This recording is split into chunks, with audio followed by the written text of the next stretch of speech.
Well, thanks to your little necklace, Dylan's finally got his shot. My mother's words hit me like ice water as I stood in their marble foyer, still weak from 5 days in the hospital. The vintage Tiffany sapphires that had belonged to my grandmother, worth more than most people's cars, were gone. Sold, to fund my brother's latest dream. "You stole from me," I said quietly. Dad looked up from his leather recliner, face hardening. "Watch your tone, we're family. Sometimes we make sacrifices for each other, something you've never understood." A laugh escaped before I could stop it. Mom's confident smile faltered just enough for me to see the crack. "What exactly is so funny, Sarah?" I looked from her to Dad, seeing the tiny flicker of uncertainty beneath their smugness. What they didn't know, what nobody in my family knew, was that I'd been expecting this moment for years. "Do you really want to know?" I asked. They stiffened simultaneously. "You'll find out soon enough." Let me back up. I'm Sarah Mitchell, 34, Senior Financial Advisor at Meridian Wealth Management. To most people, that introduction comes with impressive credentials: six-figure income, downtown Denver penthouse, engagement to James Chen, a tech executive whose startup had just closed a massive Singapore expansion deal. But in my family's eyes, I was still the disappointing daughter who couldn't measure up to my golden brother Dylan's shadow. Growing up in their Aspen suburb mansion felt like being a ghost haunting someone else's perfect life. Dylan's achievements decorated every room: football trophies, graduation photos, newspaper clippings from his brief stint as a local news anchor. My accomplishments were relegated to the hallway leading to the laundry room. The irony wasn't lost on me. Here I was, managing multi-million-dollar portfolios for Colorado's elite, while my parents treated me like I still needed their charity. What they didn't know was that the quiet investment accounts I'd been building since college, combined with Grandma Rose's inheritance trust that I'd never mentioned, had made me wealthier than any of them could imagine. But family dynamics don't care about bank statements. In the Mitchell household, Dylan was still the crown prince at 36, and I was still the afterthought. The pattern had been set early. Dylan's birthday parties were extravaganzas: ponies, bounce houses, magicians. Mine were intimate affairs with store-bought cake. When Dylan wanted lacrosse lessons, Dad immediately signed him up for the most expensive club in Denver. When I expressed interest in art classes, I got a paint-by-numbers kit and a lecture about practical hobbies. College only amplified the pattern. Dylan's communications degree from Colorado State was celebrated with a graduation party that cost more than some weddings. My finance degree from the University of Chicago, full scholarship, summa cum laude, rated a dinner at Olive Garden. But here's what they missed while celebrating Dylan's mediocrity: I was learning. Not just financial modeling, but human psychology. How to read people, how to spot desperation, how to recognize when someone was bluffing. Grandma Rose had seen it too before she died when I was 28. When the will was read, Dylan got antique furniture and savings bonds. Mom and Dad inherited her Vail house and Maine accounts. But the real surprise came later: a private meeting with her attorney. The trust fund, $2. $3 million, carefully invested and growing, came to me, along with specific instructions that I was never required to disclose its existence to my family.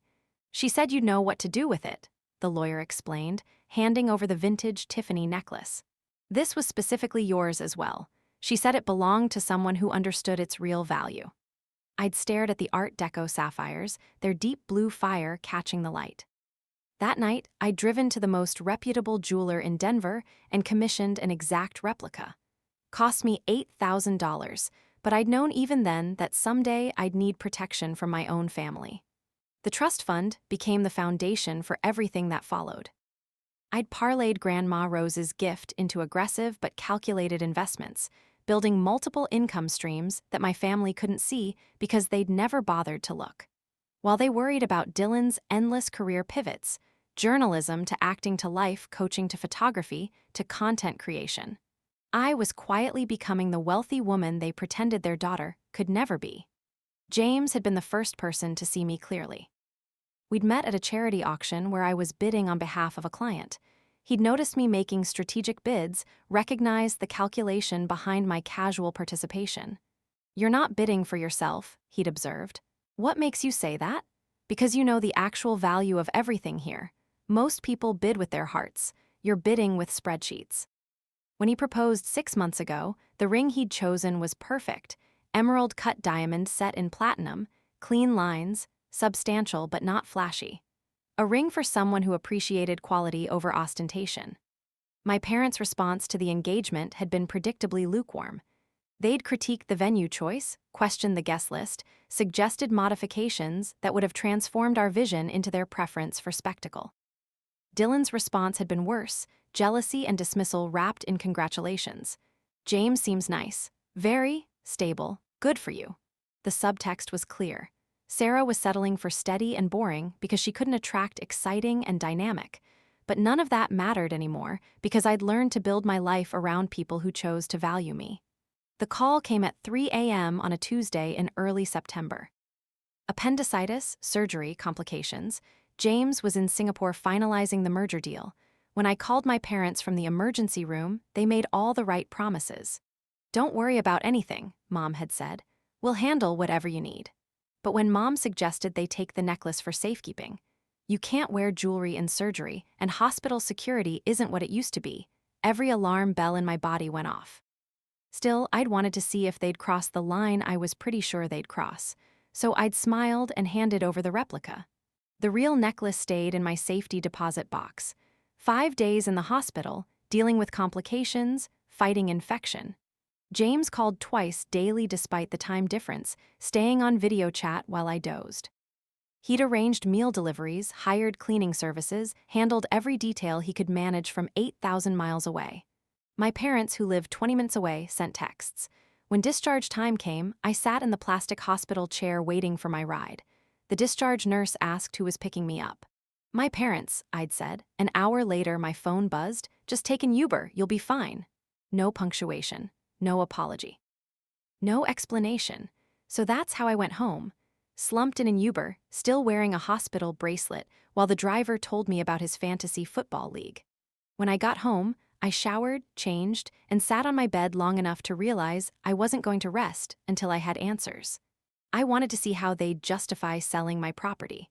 I wanted to watch them explain why Dylan's dreams mattered more than my grandmother's legacy. The drive to their house felt different this time. Instead of familiar anxiety, I felt oddly calm, detached, like I was driving to a business meeting rather than a confrontation. Mom opened the door before I could knock.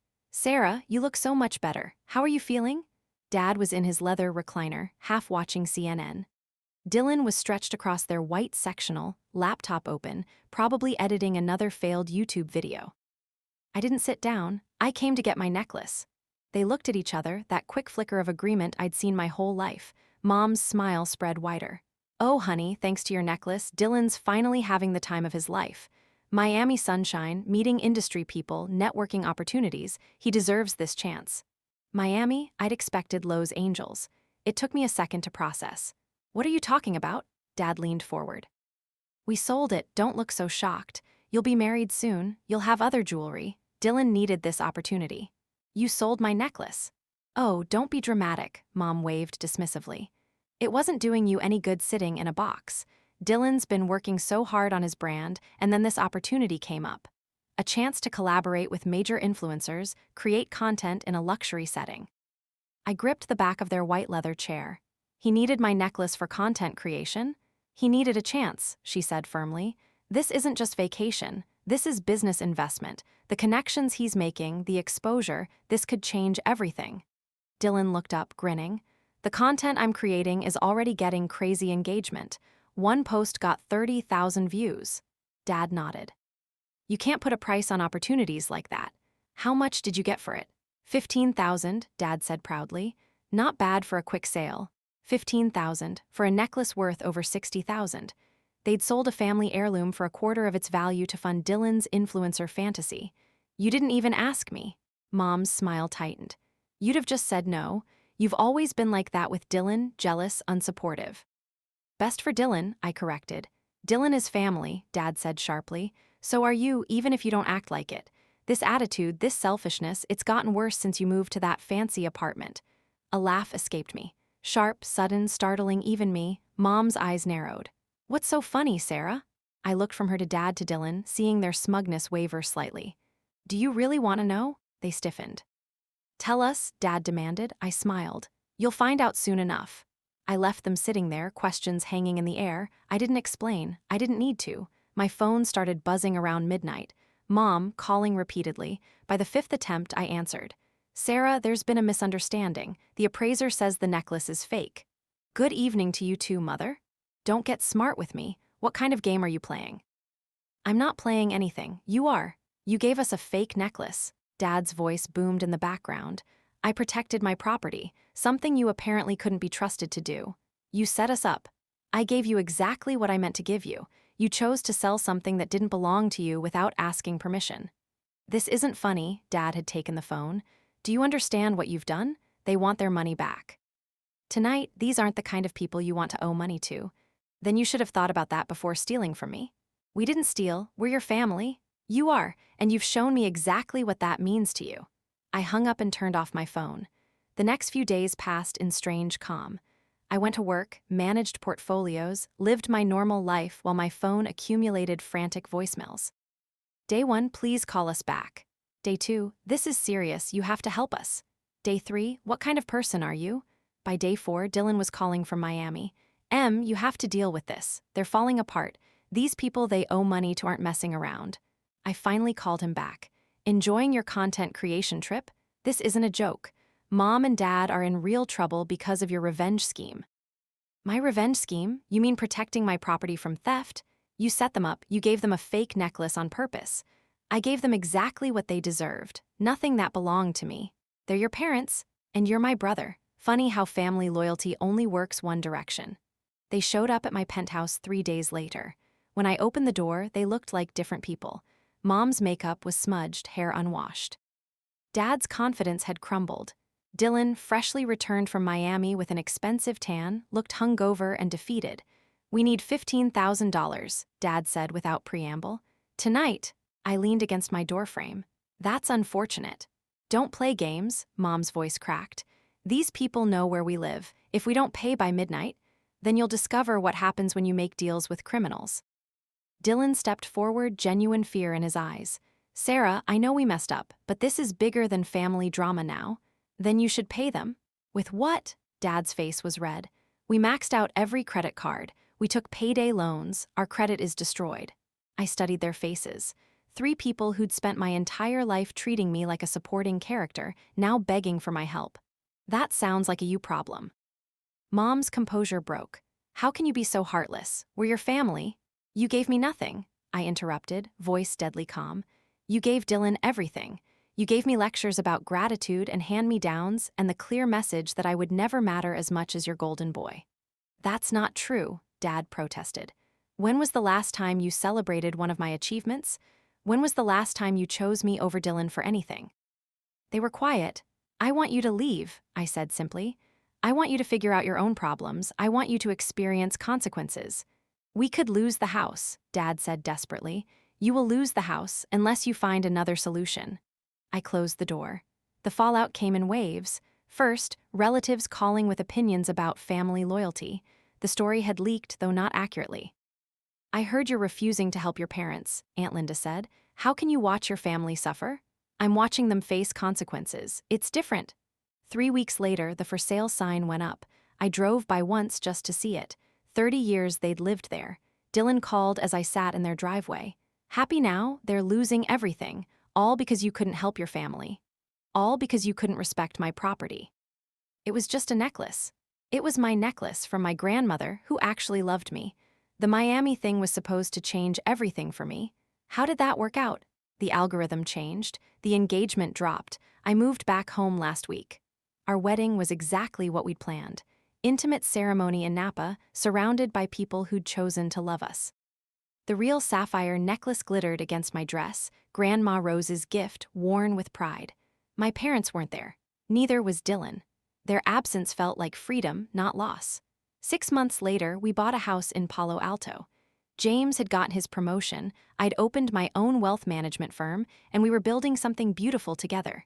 The messages started again when I posted pregnancy photos. Careful attempts at reconciliation. We want to be grandparents, Mom wrote.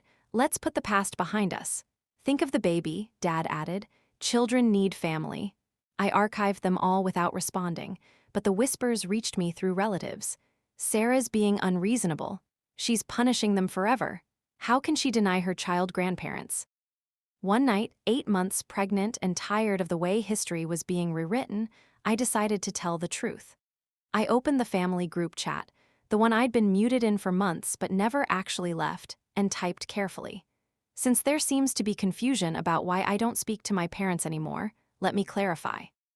A year ago, while I was in the hospital for emergency surgery, they took my grandmother's sapphire necklace under the pretense of safekeeping.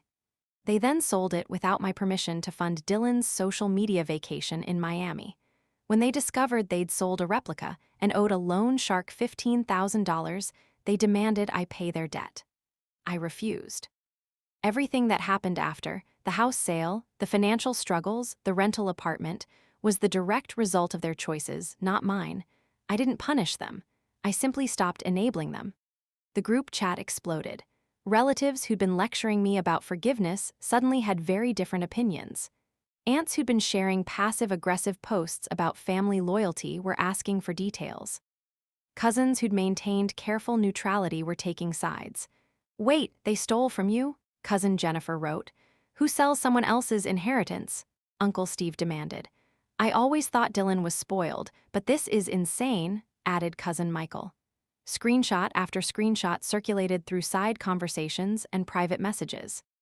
Family members who'd been tiptoeing around the situation for months suddenly felt free to share their real opinions about years of favoritism and enabling. The narrative flipped overnight. Suddenly, I wasn't the heartless daughter who'd abandoned her family. I was the victim who'd finally stood up for herself. My parents weren't innocent seniors struggling through hard times. They were thieves who'd faced consequences. Dylan wasn't the misunderstood younger brother trying to build a career. He was the spoiled golden child whose dreams had cost everyone else. Mom tried to post her side of the story, something about family sacrifice and supporting each other through difficult times. But the damage was done. Years of favoritism and entitlement were finally visible to everyone. "We did what we thought was best for both our children," she wrote. Sometimes parents have to make difficult decisions. Dylan was struggling, and the necklace was just sitting there unused. "We never meant for things to escalate like this." The response was swift and brutal. Aunt Linda, who'd been defending them for months, wrote back, "You don't sell someone else's jewelry without asking. That's theft, regardless of your intentions." Uncle Steve added, "Sarah's been successful and responsible her whole life. Dylan's been chasing pipe dreams with your money. This outcome was inevitable." Even my sweet cousin Emma, who never said anything controversial, commented, "I can't believe you put Sarah in this position. She deserved better from her own parents." Within days, the family group chat had become a tribunal. People were sharing their own stories about times they'd watched Dylan receive preferential treatment, times they'd seen my achievements overlooked, times they'd wondered why my parents couldn't see what they were doing to their daughter.